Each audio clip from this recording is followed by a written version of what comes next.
এই যে বিজ্ঞাপন সংস্থায়, হ্যাঁ, যেটাকে আমরা আসলে বিজ্ঞাপনের একদম মডার্ন এজটা, হ্যাঁ, যখন থেকে শুরু হয়েছে তখন থেকে কিন্তু এই যে অ্যাডকমের যে টাচ, হ্যাঁ, এটা কিন্তু খুব বোঝা যায়। এবং আপনাকে দেখে আরো অনেক নারী এই লাইনে চলে এসেছে, মানে এই প্রফেশন, যে আচ্ছা ঠিক আছে আপা করতে পেরেছেন, আপা পেরেছেন, আমরাও একটু ট্রাই করলে পারবো।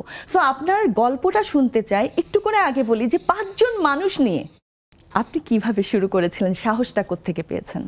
সাহসটা কোত্থেকে পেয়েছি বলাটা মুশকিল, কিন্তু যখন আমাকে আমার 2টা ক্লায়েন্ট বললো যে তুমি করো, আমি একটা অন্য এজেন্সিতে কাজ করতাম, আমি রিজাইন করলাম, ডিফারেন্স অফ ওপিনিয়ন হলো উইথ মাই বস, আমি রিজাইন করলাম।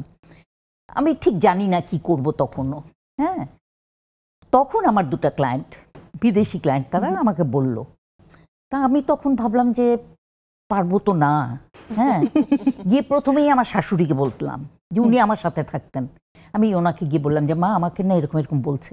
উনি বললেন কি, আমার আব্বা সবসময় আমাকে ছোটবেলা থেকে বললেন জাস্ট ডু ইট। তো আমার শাশুড়ি সেটা জানতেন। আমার শাশুড়ি বললেন কি, তোমার আব্বা না বলেন just do it, just do it. আমি বললাম আমার বাচ্চা তখন একেবারে ছোট, আমি বললাম ফারহানকে কে দেখবে, বলে আমি যাচ্ছি না। আমি বললাম টু গুডের শাশুড়ি। আমার আম্মাকে ফোন করলাম, তারপরে আম্মা তখন বললেন মা করো, তুমি পারবে। ভালো লাগলো না। তারপর আব্বাকে ফোন করলাম, উনি তো বলবেন, উনি বললেন জাস্ট ডু ইট। আমি বললাম এদেরকে বলে কোনো লাভ নাই।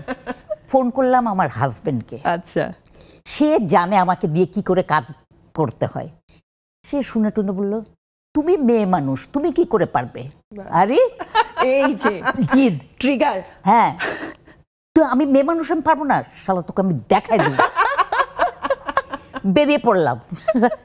তারপরে কষ্ট করে সব যা যা করতে হয় সেগুলি করলাম, করে এজেন্সি শুরু করলাম। তখন আমি চিন্তা করছি যে লোক পাবো কোথায়, হ্যাঁ।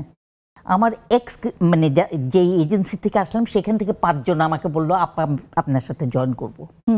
আমি বললাম আমি তো বেতন দিতে পারবো না। তো বলছে কোনো দরকার নেই। সো তারাও জয়েন করলো। আমি এভার গ্রেটফুল টু দেম। ওরা না বললে আমি পারতাম না।